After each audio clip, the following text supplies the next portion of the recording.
Khambata aviation कंपनीवरून Shiv Sena आणि भाजपमध्ये चांगली झुंपली आहे। मुख्यमंत्री यांनी याच खंबाटा प्रकरणावरून शिवसेनेला लक्ष केलं होतं, त्यालाच प्रत्युत्तर म्हणून शिवसेनेने देखील मुख्यमंत्र्यांना चांगलंच सुनावलंय। अंजली दमानी यांचा बोलवता धनी कोण आहे हे कालच्या मुख्यमंत्र्यांच्या सभेवरूनच स्पष्ट झाल्याचा आरोप खासदार विनायक राऊत यांनी केलाय। तसंच अज्ञानी आणि माहिती न घेता बोलणारा पहिला मुख्यमंत्री आम्ही बघितल्याचा आरोप देखील राऊत यांनी केलाय। खंबाटा प्रकरणात सीबीआय चौकशी करा आणि जर त्यात निष्कर्ष काही आढळलं नाही तर मुख्यमंत्र्यांनी जनतेसमोर दिलगिरी व्यक्त करावी अशी मागणी देखील विनायक राऊत यांनी केली आहे। अंजली दमानी यांचा आता बोलविता धनी कोण आहे हे कालच्या मुख्यमंत्र्यांच्या भाषणावरून आता सिद्ध झालेलं आहे। मुख्यमंत्र्यांसारख्या मोठ्या व्यक्तीने 24 शाखा प्रमुखांना पगार दिला जातो असं वक्तव्य करणं हेच मुळात महाराष्ट्राचं दुर्दैव आहे।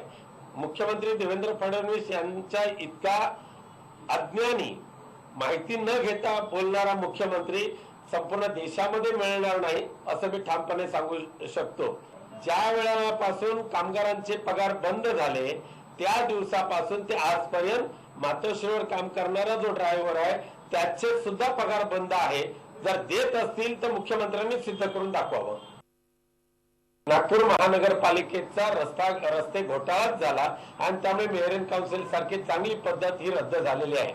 आज स्वतः जळत्या घरामध्ये आहेत आणि त्यामुळे स्वतःच्या बुडाखाली काय जळतंय ते बघा आणि शिवसेनेवर बेफाम आरोप करा। एकीकडे शिवसेनेवर पारदर्शकपणाचा आरोप करायचा आणि स्वतःच्या कार्यकालामध्ये मात्र भ्रष्टाचाराचा महामेरू उभा करायचा, हा धंदा देवेंद्र फडणवीस तुमच्या कारकिर्दीमध्ये नागपूरमध्ये झाला।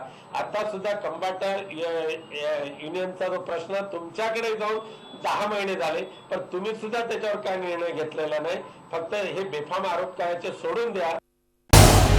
झी 24 तास रहा एक पाऊल पुढे।